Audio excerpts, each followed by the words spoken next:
The floor of this attic was insulated over 10 years ago. But insulation standards are getting stricter, and since we have space here, we're now also going to insulate the roof. The insulation was not applied correctly before. In some places where recessed lights have been installed, the insulation has even been removed. Cold bridges form. We keep insulation. If not useful, it's not harmful. Before we start insulating, we remove the biggest dirt from this attic, so that won't end up in our face later. Also, it is crucial to clear as much as possible. Remove from the attic whatever items can be removed. If feasible, you can, if possible, move the red furniture. Before you start insulating, make sure your roof is in good condition. In this case, we are lucky because the distance between the rafters is more or less equal, allowing us to work with nail flanges. With nail flanges, vapor barriers are attached to insulation. Placing both simultaneously saves time.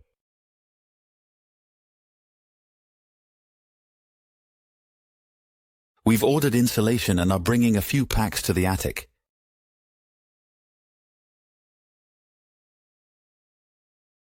We work here with glass wool, which can irritate.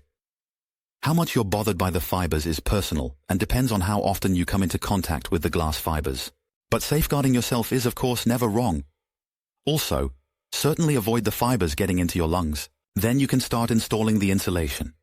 A crossbar has been attached to the cripple style of the roof here. The insulation must be behind that. We can simply pull the insulation blankets behind the crossbar.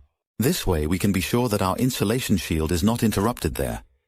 Place the insulation well up to the underroof. There should be no air gap whatsoever between the insulation and the underroof.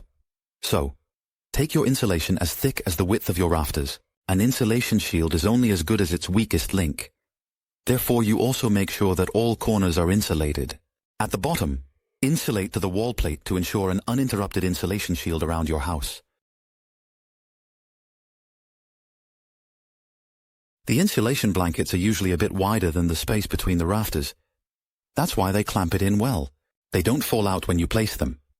But to really attach the insulation to the roof, you nail them to the rafters. Fold the lip outwards to staple it.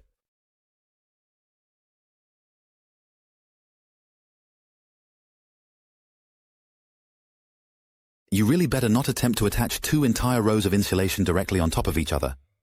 This is precisely how you should only use one single staple, without exception. Nail flanges are a combination of insulation and a vapor barrier.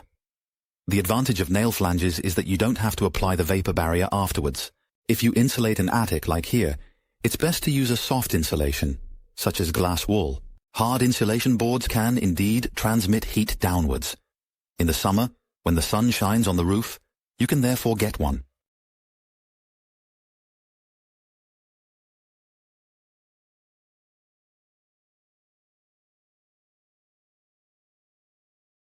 Here we insulate with glass wool, made of recycled glass fibers. It's light, with the benefit of easy attic access. It's equipped with an aluminum dam screen and overlap, easing attachment to wood.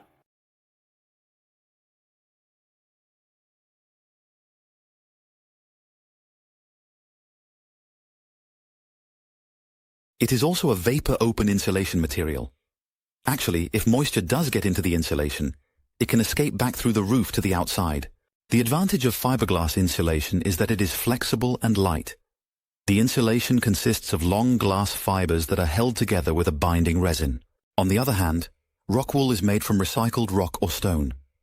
The fibers of this are shorter, which makes the material stronger. But it is heavier than glass wool, so less easy to place above your head. The insulation packaging contains a lot of information. So, there's the RD value. It shows the insulating capacity, considering the material's thickness. The higher this number, the better. With this number, you can compare different insulation materials and see for which price or which space you can insulate your space most optimally. You can also find the lambda value on a package. This represents the heat-transmitting properties of the material. So here from the material glass wool, the lower this value, the less heat it allows through. So, essentially, that means more effective insulation. With one side of the attic completed, we actually place the insulation on the other side. We carefully place a complete insulation blanket in this area, as far as possible, to ensure coverage. We'll fill spaces at the top with pieces later. The installation of insulation blankets progresses well, especially if tackled by two. One day, you can most certainly insulate a medium-sized attic, ensuring it remains efficiently insulated. We'll fill pieces at the top, cutting them to size. Use an insulation knife or an old bread knife.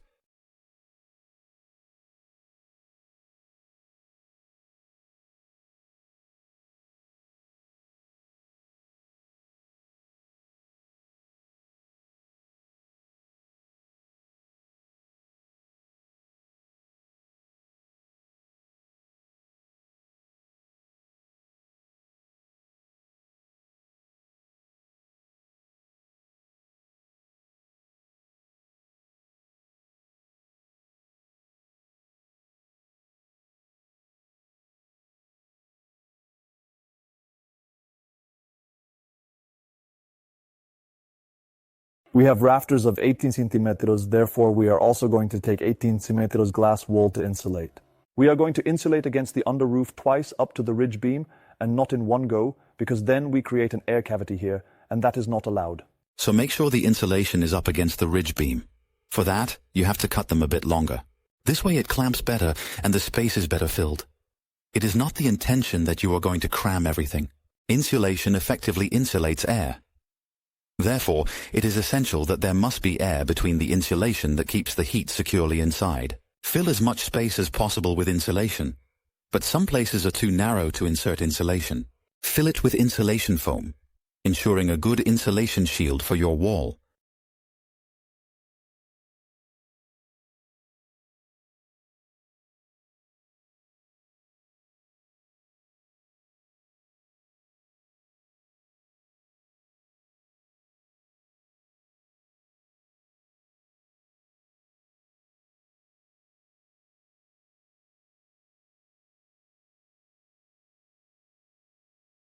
Now that insulation's in, finish the vapor barrier.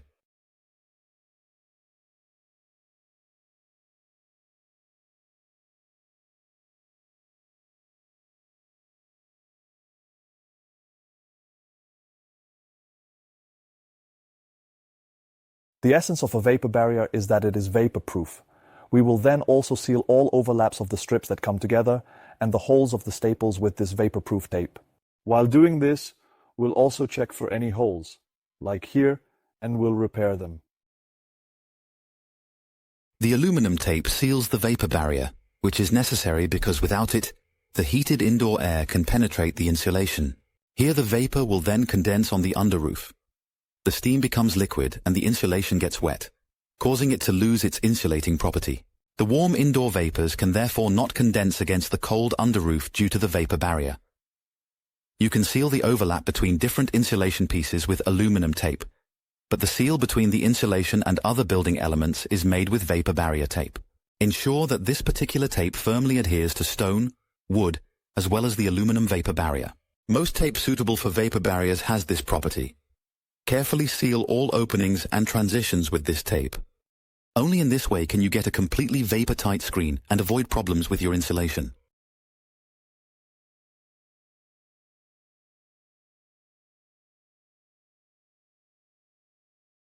With the very last time poem, we then have a perfectly functioning, truly effective insulation shield. So, insulating this attic was a small effort, but our house now meets insulation standards. Moreover, we save a significant amount on our heating bill. Do you want to watch this episode again? Then surf to our website www.dobbit.be and be sure to subscribe to our online magazine. Eager to see you at the next job.